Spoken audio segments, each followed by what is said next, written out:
continues water discharge from the Hatnikund barrage in the national capital's Yamunanagar district has in fact brought about life to a standstill in certain parts of Delhi. Water logged in various parts. This is the worst flooding that Delhi has seen in 45 years. Divya is of course referring to the Hatnikund barrage in the Yamunanagar district of Haryana. That has led to this worst flooding in the capital in 45 years. But the water began flowing into some of Delhi's main arteries, like the Ring Road, as we've been covering since yesterday, as well as the GT Karnal Road. And it's also inundated residential areas of civil lines, the transport hub ISBT, as well as Kashmiri Gate, besides low-lying areas near Kalindi Gunj. Now, after 3 critical water plants had to be closed, this is because of that water flow. Late last night, authorities were struggling to repair and open some gates at the IGO barrage and also fix a DJP regulator near the Indraprastha metro station, which collapsed under pressure, threatening to throw water further into the city towards Mathura Road. This could basically, Parmeshwar, mean near the Supreme Court. Right, Divya. Also, a total of 23,692 people were evacuated just yesterday from the adjacent areas of the Yamuna River in Delhi as the water level continued to rise yesterday. But luckily this morning, we are hearing relieving news that it has started to recede slightly for now.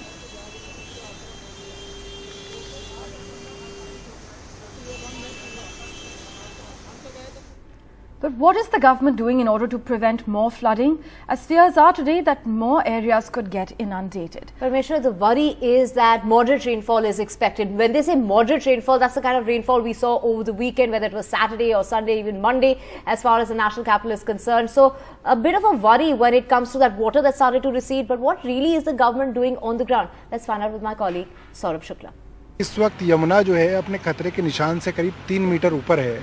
Yamuna इस वक्त करीब 208.62 metre पे है, तो आप मान सकते हैं कि अपने खतरे के निशान से भी करीब 3 मीटर ऊपर है। तो नाले का लेवल नीचे हो गया है, यमुना का लेवल ऊपर हो गया है। ऐसे में बीच में रेगुलेटर लगाए जाते हैं ताकि शहर के अंदर नदी या यमुना का पानी ना घुस जाए, क्योंकि ये प्रेशर से घुसेगा नाले के जरिए। हाँ, तो ऐसे कई 17 रेगुलेटर हमारे दिल्ली में थे और ये जो ड्रेन नंबर 12 का रेगुलेटर है ये आज शाम को टूट गया। और क्योंकि टूट गया तो आप वहाँ से देखिए जो इतनी तेज़ से जो आवाज़ आ रही है, वो जो पानी की आवाज़ आ रही है, वो ये है कि नाले के अंदर यमुना का पानी उल्टा बह रहा है। तो मतलब इस स्पीड से पानी यमुना से दिल्ली शहर में घुस रहा है, क्योंकि ये ब्रीच हो गया यहाँ पे।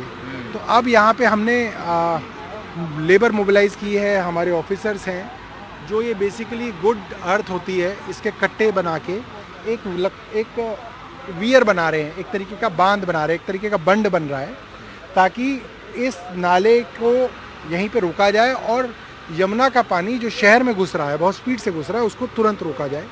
तो ये करीब काम जो है पिछले 6 घंटे से तो चल रहा है और मेरा मानना है कि आने वाले 4 या 5 घंटे के अंदर हम ये वियर तैयार कर देंगे। यानी सुबह जब दिल्ली उठेगी तो ये मुझे लगता है कि सुबह 5 बजे तक, 4-5 बजे तक ये वियर तैयार हो जाएगा और ये पानी जो है यहाँ पे हम रोक देंगे। ये जो पानी जा रहा है, जैसे कि हमने बताया कि इंद्रप्रस्थ मेट्रो आगे है, आगे ये ITO में पानी यहीं कहीं जाके भर रहा है फिर तो हमारा अनुमान है कि ITO पे जो पानी भरा है वो इसी नाले से जो बैक फ्लो जा रहा है वहीं भर रहा है। बल्कि ये ल्यूटन्स दिल्ली के अंदर भी नाला जाता है, तो काफ़ी सेंसिटिव एरिया है, इसलिए ज़्यादा प्राथमिकता है सरकार की कि वहाँ पे पानी ना भरे। अभी दिल्ली में क्या स्थिति है, आपको क्या रिपोर्ट मिल रही है, क्योंकि बाढ़ के मंत्री आप हैं नियंत्रण के, अभी क्या रिपोर्ट्स हैं? अभी देखिए पानी पिछले 3 घंटे से कुछ इंच रिसीड करा है और अभी हमारा मानना ये है कि अब ये पानी धीरे धीरे नीचे जाएगा।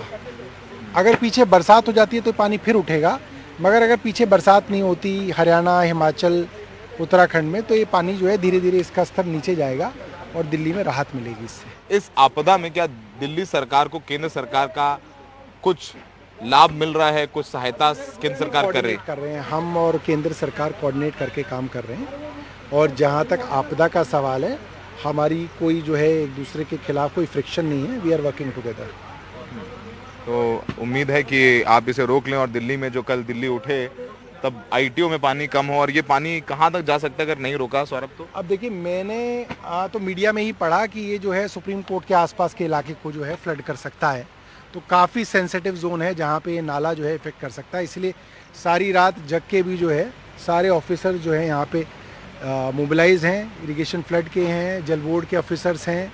मैंने बोला है कि एमसीडी के ऑफिसर्स भी यहाँ पे जल्दी पहुँचें और सब लोग अपने रिसोर्सेज मोबिलाइज करें और इसको हम रोक लेंगे।